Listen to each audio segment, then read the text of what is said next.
And I found that consistently, the worst performers were the givers.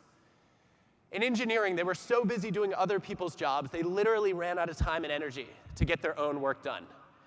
In medical school, they were so motivated to help their friends study that they failed to fill the gaps in their own knowledge, which means the doctor you out of trust is the one who came to medical school with no desire to help anybody. And in sales, too, the lowest revenue accrued to the most generous giving salespeople.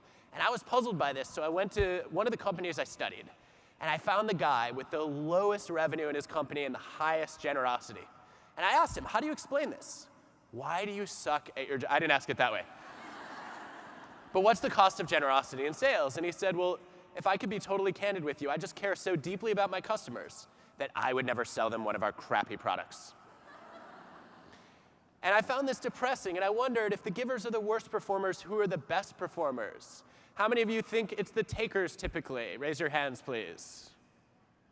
How many think it's the matchers? Show of hands. And how many of you didn't raise your hands this morning? Thanks for participating. Welcome to Austin.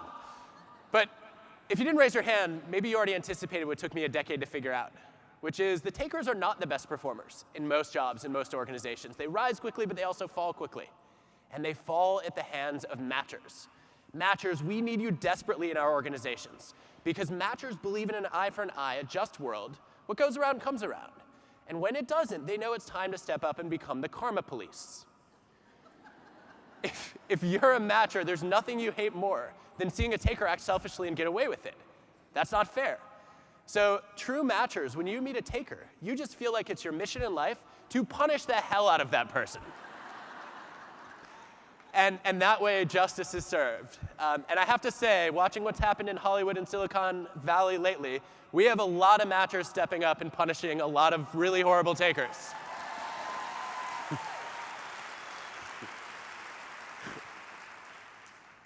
But what's interesting about this is people walk away and they think, look, it must be then the matchers who are the best performers, but they're not.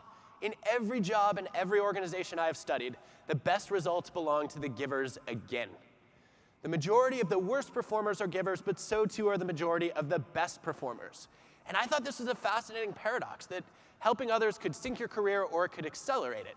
That there was a group of generous people who either got burned or burned out.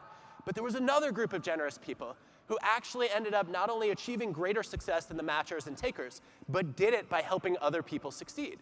And I wanted to understand what it takes in order for a giver to be successful, and how you build a culture where givers not only help others, but they get to excel too. And that's what I want to talk about this morning.